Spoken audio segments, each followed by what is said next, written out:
আসসালামু আলাইকুম। আজ আমরা নিয়ে এসেছি এমন এক কাহিনী যা শুধু ইতিহাস নয়, এটা মানবতার প্রথম যুগের অন্ধকারে আলোর মতো জ্বলে থাকা সত্য, ধৈর্য আর আল্লাহর রহমতের কথা। গল্পে ঢোকার আগে আপনাকে একটা প্রশ্ন করে শুরু হোক। আপনি এখন পৃথিবীর কোন প্রান্ত থেকে দেখছেন? আর আপনি কি আমাদের নবী করিম সাল্লাল্লাহু আলাইহি ওয়াসাল্লামকে অন্তরের গভীর থেকে ভালোবাসেন? যদি ভালোবাসেন, কমেন্টে জানাতে ভুলবেন না, কারণ প্রেমের সেই ঘোষণা আখিরাতে আপনার জন্য সাক্ষী হয়ে দাঁড়াতে পারে। আর ঠিক এইভাবেই আপনাকে একটা অদৃশ্য শক্তি টেনে নিয়ে যাচ্ছে আজকের এই কাহিনীর গভীরে, যেন আপনি নিজেই সেই সময়ের মানুষ, সেই বাতাস, সেই আকাশের নিচে দাঁড়িয়ে সব কিছু প্রত্যক্ষ করছেন। অনেক অনেক যুগ আগে আদম আলাইসাল্লামের বংশধররা পৃথিবী জুড়ে ছড়িয়ে পড়েছিল। সময় এগিয়েছিল, মানুষ বেড়েছিল, কিন্তু মানুষের অন্তরের পবিত্রতা কমতে শুরু করেছিল খুব ধীরে ধীরে। প্রথমে তারা আল্লাহকে মনে রাখত, তাওহীদের পথ ধরে বেঁচে থাকত, কিন্তু একসময় এক নতুন ধরনের ভালোবাসা তাদেরকে ভুল পথে নিয়ে গেল। এটা মানুষকে খারাপ ভালোবাসা নয়, ভুল ভালোবাসা। তারা তাদের কয়েকজন সৎ, পরেজগার, আল্লাভীরু মানুষের প্রতি এমন শ্রদ্ধা দেখাতো যে সেই শ্রদ্ধা সম্মানে পরিণত হলো। সম্মান ধীরে ধীরে গিয়ে দাঁড়ালো পূজায়। মানুষ প্রথমে তাদের ছবির সামনে শুধু বসতো, পরে দাঁড়াতো, পরে হাত তুলত, এরপর সেজদা করত। শয়তান মানুষের দুর্বলতা খুব ভালোই বুঝত। সে মানুষের কানে ফিসফিস করে বলতে লাগলো, এগুলো তো তোমাদের পূর্বপুরুষদের স্মৃতি, এদের সম্মান করলে আল্লাহও খুশি হবেন। আর এভাবেই ধীরে ধীরে সত্যিকার তাওহীদ মুছে যেতে লাগলো। মানুষ ভুলে গেল সেই একক উপাস্যের নাম, ভুলে গেল তার ভয়, ভুলে গেল তার দেয়া সীমা। ঠিক এই সময়ে আল্লাহ পাঠালেন তার এক মহান রসুল, নূহ আলাইহিস সালাম। তিনি এমন সময় এসেছিলেন যখন মানুষ সত্য হারিয়ে পথ ভুলে গিয়েছে। তার হৃদয় ছিল কোমল, আর তার ভেতরে ছিল এক অদম্য শক্তি, মানুষকে বাঁচানোর জন্য এক অসীম দয়া এবং ধৈর্য। তার কণ্ঠের শব্দ ছিল নরম, কিন্তু তাতে ছিল আসমানের সত্যের দৃঢ়তা। নূহ আলাইহিস সালাম মানুষের মাঝে দাঁড়িয়ে বললেন, হে আমার জাতি, তোমরা আল্লাহর ইবাদত করো, তার ছাড়া তোমাদের আর কোনো উপাস্য নেই। তোমরা কি দেখো না, তিনি আসমানকে উঁচু করে ধরে রেখেছেন, পৃথিবীকে বিছিয়ে দিয়েছেন, তোমাদের রিজিক দিচ্ছেন, তবুও তোমরা তার বদলে পাথরের মূর্তির কাছে ঝুঁকে পড়ছ। কিন্তু মানুষের হৃদয় তখন কঠিন হয়ে গেছে। তারা হাসল, উপহাস করল, তার কথা উড়িয়ে দিল। কেউ বলল, হে নূহ, তুমি কি চাও আমরা আমাদের পূর্বপুরুষদের পথ ছেড়ে দিই, যারা যুগ যুগ ধরে এই মূর্তিগুলোকেই সম্মান করে এসেছে?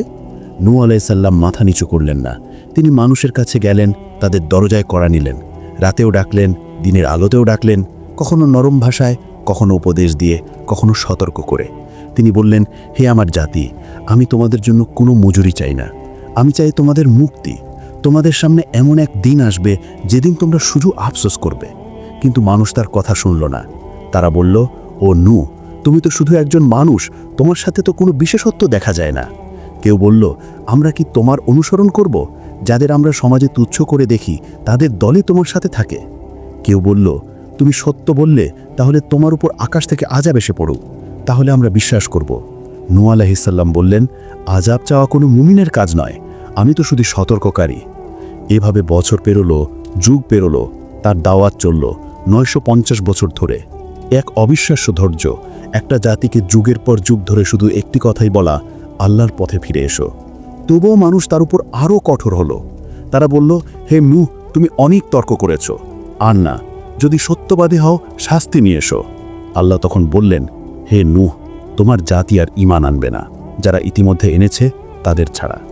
এই কথাটা নূহ আলাইহিস সালামের বুক ভেঙে দিল। 950 বছর যাদের জন্য দোয়া করেছেন, কথা বলেছেন, কেঁদেছেন, তাদের জন্য তার ভেতরে যে ভালোবাসা ছিল তা মুহূর্তে ভেঙে গেল। কিন্তু তিনি জানতেন আল্লাহর সিদ্ধান্তই সর্বোত্তম। তখন তার উপর নাজিল হলো নতুন আদেশ, একটি নৌকা বানাতে। মানুষ হাসল, দেখো, নূহ এখন কাঠমিস্ত্রি, পাহাড়ে নৌকা, পানি কি পাহাড়ে উঠবে?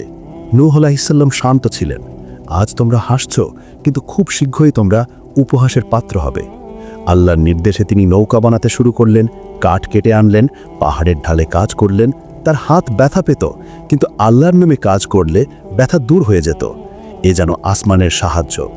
নৌকা যত বড় হতে লাগলো, মানুষ তত হাসল। কিন্তু একটা বিষয় তারা বুঝতে পারেনি, আকাশের রং বদলে যাচ্ছিল, বাতাসে অদ্ভুত ভারী গন্ধ, পাহাড়ের নিচে ছোট কম্পন, মেঘগুলো অস্বাভাবিক। পৃথিবী যেন নিজের ভেতর কিছু ধরে রাখতে পারছিল না। নূহ আলাইহিস সালাম জানতেন, সেই সময় খুব কাছেই আসছে। বিশাল নৌকার কাঠামো যখন পাহাড়ের শরীরে দাঁড়িয়ে গেল, তখন আকাশের ঢেউয়ের মতো কালো মেঘ ছড়িয়ে পড়তে শুরু করেছিল দিগন্তে। বাতাসে এমন এক চাপা ভাব তৈরি হচ্ছিল যেন প্রকৃতি গভীর শ্বাস ধরে রেখেছে। পৃথিবীর প্রাণীরা আতঙ্কে এদিক সেদিক ছুটতে শুরু করেছিল, যদিও মানুষ তখনও সেই পরিবর্তনকে কোনো বার্তা বলে ভাবেনি।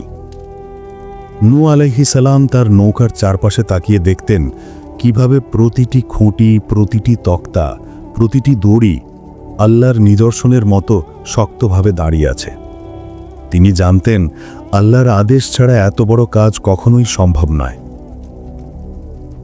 নৌকা নির্মাণ শেষ হবার পর একদিন সকালবেলা তিনি অনুভব করলেন বাতাস হঠাৎ হিম হয়ে গেছে। আকাশের দিকে তাকাতেই দেখলেন দিনের আলো থাকা সত্ত্বেও সূর্যের রশ্মি যেন ভেঙে গেছে, ডুবে গেছে গাঢ় মেঘের নিচে। সেই মেঘগুলো আল্লাহর কুদরতের ঘোষণা মনে করিয়ে দিচ্ছিল, যেন আকাশের বুক ফেটে প্রচণ্ড কিছু নেমে আসতে চলেছে। ওই দিনই আল্লাহর নির্দেশ এলো, হে নূহ, যখন আবার নির্দেশ আসবে এবং পৃথিবী থেকে পানি উগড়ে উঠবে, তখন তুমি তোমার পরিবার, তোমার প্রতি ঈমান এনেছে এমন মুমিনরা আর প্রতিটি প্রাণীর এক জোড়াকে নৌকায় উঠিয়ে নেবে। নূহ আলাইহিস সালাম দাঁড়িয়ে গেলেন স্তব্ধ হয়ে। এত বছরের পরিশ্রম, এত বছরের কান্না, দোয়া এবার শেষ অধ্যায় সামনে এসে দাঁড়িয়েছে। তিনি তার ঘরে ফিরে গেলেন, বসে রইলেন দীর্ঘ সময়, যেন তিনি পৃথিবীর শেষ আলোকরেখা দেখছেন। তার চোখে পানি জমল, মানুষের জন্য নয়, তার জাতির জন্য নয়, বরং এই ভেবে যে আল্লাহর আযাব যখন নেমে আসে তখন কেউ তা ঠেকাতে পারে না। অন্যদিকে মানুষ তখনও ব্যস্ত ছিল তাদের উপহাসে। গ্রাম, বাজার, রাস্তা সব জায়গায় একটাই কথা, নূহের নৌকা চলবে নাকি, পাহাড়ে উঠে মাছ ধরবে। তাদের হাসির মধ্যে অদ্ভুত এক অন্ধত্ব ছিল। মানুষ যখন অন্যায় মুগ্ধ হয় তখন সত্য তাদের চোখে পড়ে না। কিন্তু সেই বিকেলেই ঘটল প্রথম অদ্ভুত ঘটনা। পাহাড়ের নিচে থাকা শুকনো জমি ফুসফুসের মতো ফুলে উঠতে লাগলো, ফোঁটা ফোঁটা পানি বেরোতে লাগলো মাটির ভেতর থেকে। প্রথমে খুব অল্প ছিল, কিন্তু তারপর থেকেই পানি যেন ফুটন্ত হাড়ির মতো গরম গরম বুদবুদ তুলে উপরে উঠে আসতে লাগলো।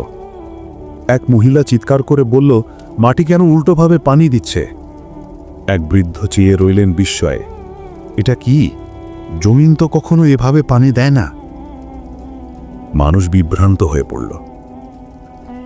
কেউ ভাবল এটা সামান্য ভূমিকম্পের ফল, কেউ বলল এটা প্রাকৃতিক ঘটনা, কিন্তু খুব দ্রুতই তারা বুঝল এটা তাদের চিন্তার বাইরের কিছু। এদিকে দিগন্ত জুড়ে কালো মেঘ জমে এমন অন্ধকার হলো যেন রাত নামছে দিনের বেলায়। আকাশে বিদ্যুৎ চমকাতে লাগলো একটানা। সেই বিদ্যুতের শব্দ সাধারণ বজ্রপাতের মতো ছিল না, এটা ছিল বর্জন, যেন পৃথিবীর বুক কাঁপাতে চায়।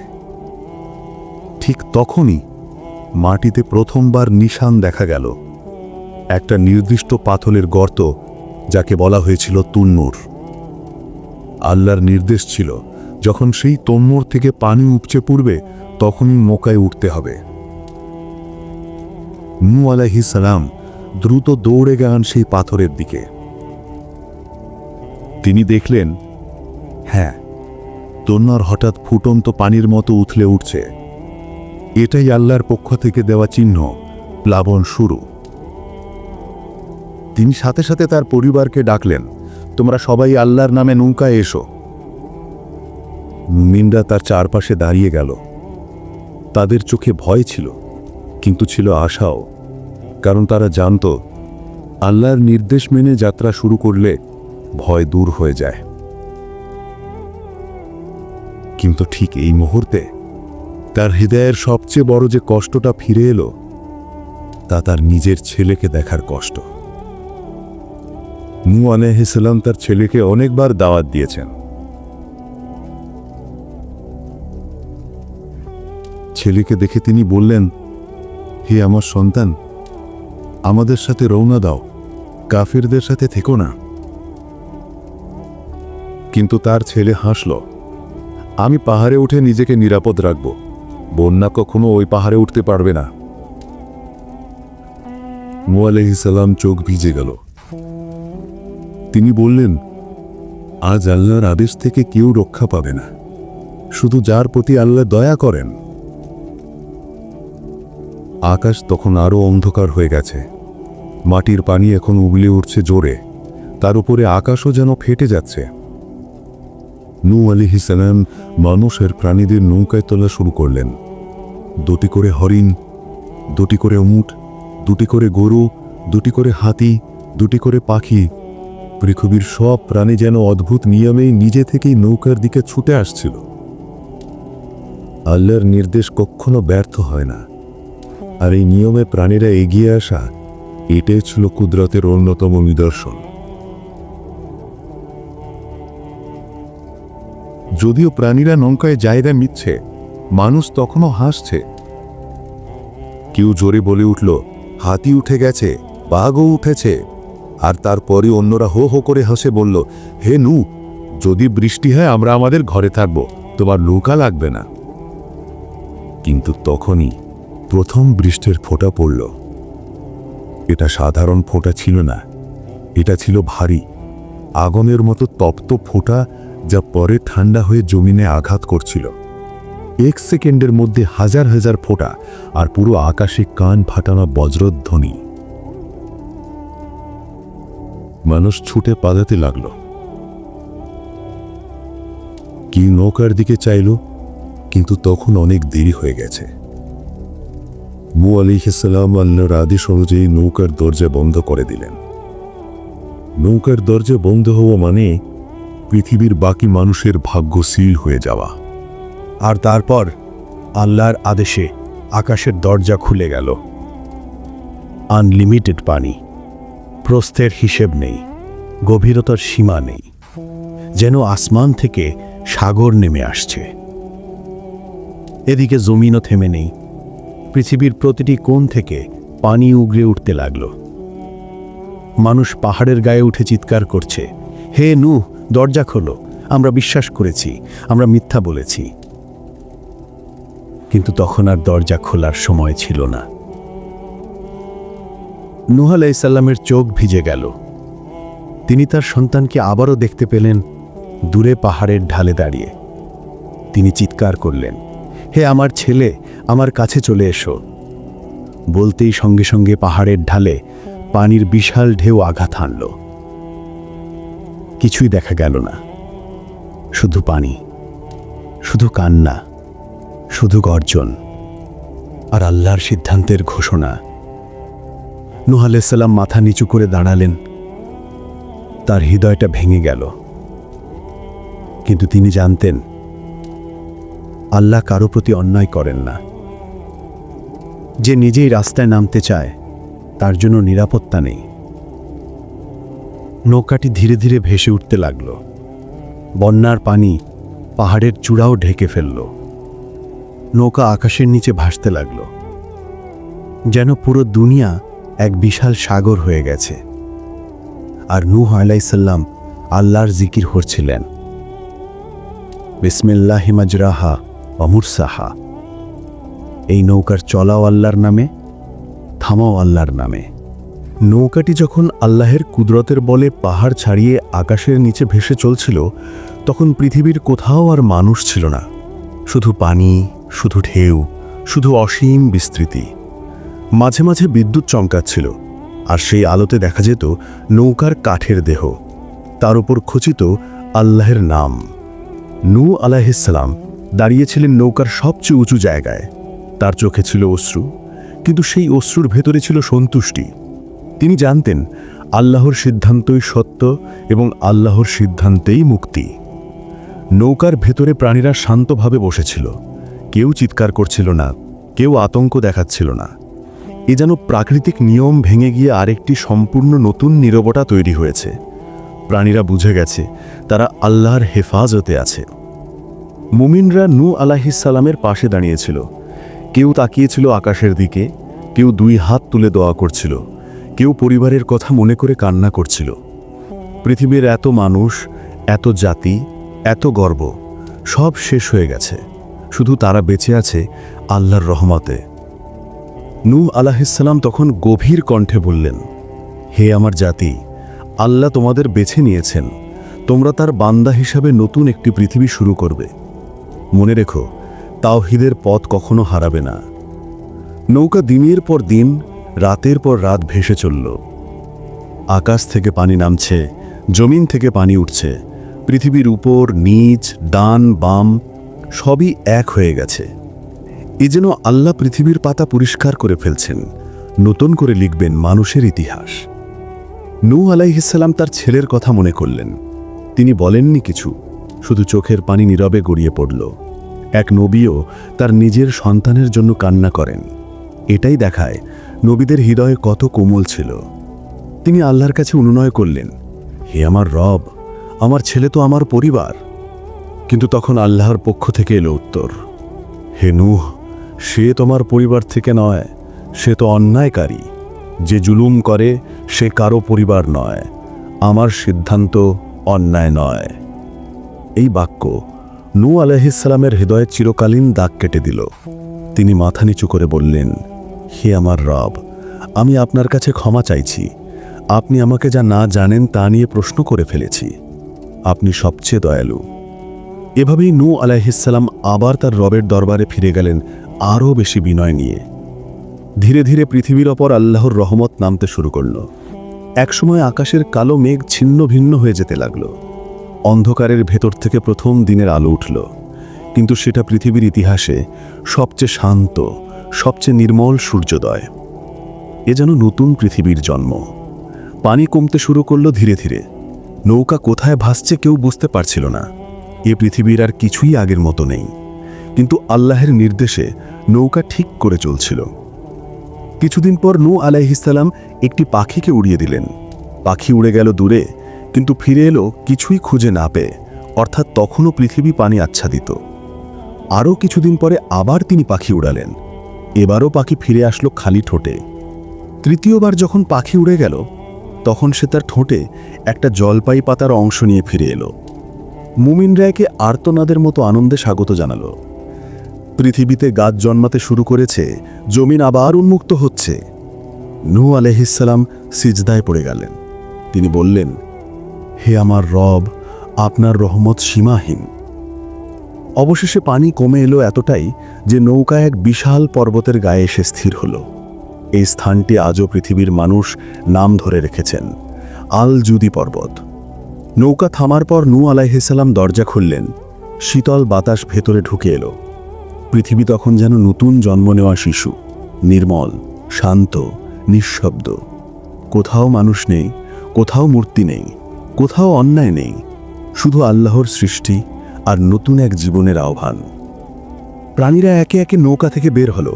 হরিণ, পাখি, উট, বাঘ, ছাগল সবাই ছুটে গেল অক্সিজেন ভরা সেই নতুন পৃথিবীতে। প্রকৃতি আবার শুরু হলো আল্লাহের নির্দেশে। নূহ আলাইহিসসালাম তার মুমিনদের নিয়ে দাঁড়ালেন। তাদের চোখে ছিল বিশালতা, ভয়, বিস্ময়। এ পৃথিবী এখন তাদের কাছে আমানত। নূহ আলাইহিসসালাম বললেন, হে আমার জাতি, আজ থেকে পৃথিবী তোমাদের হাতে। তোমরা আল্লাহের পথে চলবে, তার সীমা ভাঙবে না। মনে রেখো, শিরক পৃথিবীর জন্য সবচেয়ে বড় বিপদ। নতুন পৃথিবীতে প্রথম সূর্যোদয় উঠল। এ সূর্যোদয় ছিল মানুষের দ্বিতীয় জীবনের সূর্যোদয়। মুমিনরা আল্লাহর কাছে সিজদায় গেল। তারা জানত তারা বেঁচে আছে শুধু আল্লাহর রহমতে আর নূহ আলাইহিসসালামের ধৈর্যের কারণে। দিন কেটে যেতে লাগল। মানুষ নতুন বাড়ি তৈরি করল, নতুন ফল ফলালো, নতুন জীবন শুরু করল। পৃথিবী আবার মানুষের পদচারণায় মুখর হয়ে উঠল। কিন্তু নূহ আলাইহিসসালাম কখনো ভুললেন না সেই দিনের গর্জন, সেই পানির ঢেউ, সেই তন্নুরের উতলে ওঠা পানি আর তার ছেলের চূড়ান্ত মুহূর্তের চিৎকার। তার দোয়া আজও কোরআনের মাঝে অমর। হে আমার রব, আমাকে ক্ষমা করুন, আমার পিতামাতাকে ক্ষমা করুন এবং যে মুমিন হয়ে আমার ঘরে প্রবেশ করেছে তাকে ক্ষমা করুন। এভাবেই পৃথিবী আবার তাওহীদের আলোতে জেগে উঠল আর নূহ আলাইহিসসালাম হলেন মানবজাতির দ্বিতীয় পিতা, আদমের পরে পৃথিবীকে আবার নতুন করে গড়ে তোলা পিতা। তিনি তার শেষ বয়সে আল্লাহের দরবারে ফিরে গেলেন শান্ত হৃদয়ে। তার জীবনের বড় শিক্ষা রেখে গেলেন মানবজাতির কাছে। তাওহীদ ধরে রাখো, শিরক থেকে দূরে থাকো, আল্লাহর আদেশকে কখনো ছোট ভেবো না, এবং ধৈর্য সফলতার চাবিকাঠি।